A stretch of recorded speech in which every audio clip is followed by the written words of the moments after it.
And that her response was essentially, I need you to stop being a like, you know what I mean? Like that was the generalization of it, which is like, okay, ouch, right? Like that's harsh, right? And for a man, nothing hurts deeper than that. Mm. Also, though, being acutely aware of his situation, and my job is to coach and mentor him, not her, right? And so I had to help him see, well, okay, do you behave in a way that's trustworthy and respectful, like consistently?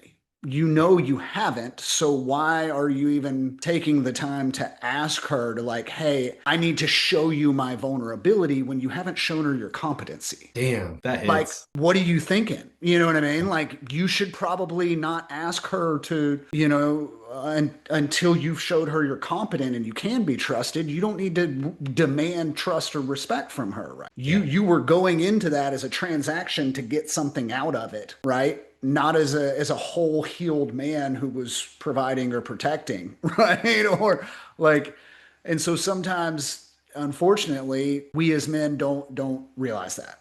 And so he's learning that process, but I see it in your relationship that you've already earned that trust and respect. I know Kat and I revisit this from time to time because, again, her love language is I love you. Oh, it's right. And she can say Mm. I love you 1,000 times and not understand that it doesn't mean I love you to me as much as, like, hey, I see how hard you work and it is so important and I'm so grateful for it, right? That kind of affirmation and respect from her is way better than I love you. I love you. You want to hug me? I want to hug you. You know what I mean? Like, but I have to do the opposite for her, right? I sure, speaking into her in affirmations is good for her, but she just needs to know constantly that I adore her all Mhm. the time, and she just needs my attention and me to give it, her affection, and that's how it registers and feels our love meters separately. So, like, I'm constantly on this kick with men of trying to help us to understand that everything you need from your relationship has got to come from you and self-love, which means discipline first, right? Like, you have to invest in yourself enough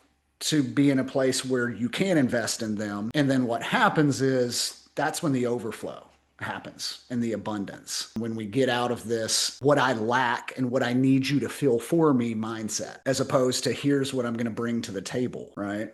And I know my worth and I feel trusted and I feel trustworthy and I feel respect worthy on my own because of how I conduct myself on a daily basis, because I keep promises to myself, because I follow through, Yeah. right? Because I know I'm a man of my word. And all of a sudden, when I do that, I need it from her a lot less. And it becomes icing on the cake when I do get it. You know what I mean? As opposed to a threat to my level of self esteem, period. It's like, and then I can point out to her from that place. I can go, hey, look, that wasn't respectful. I don't appreciate it. It was ineffective, right? And from that place, she hears that and she goes, okay, I'll work on that. I'll do Mm. better next time, right? And vice versa. All right.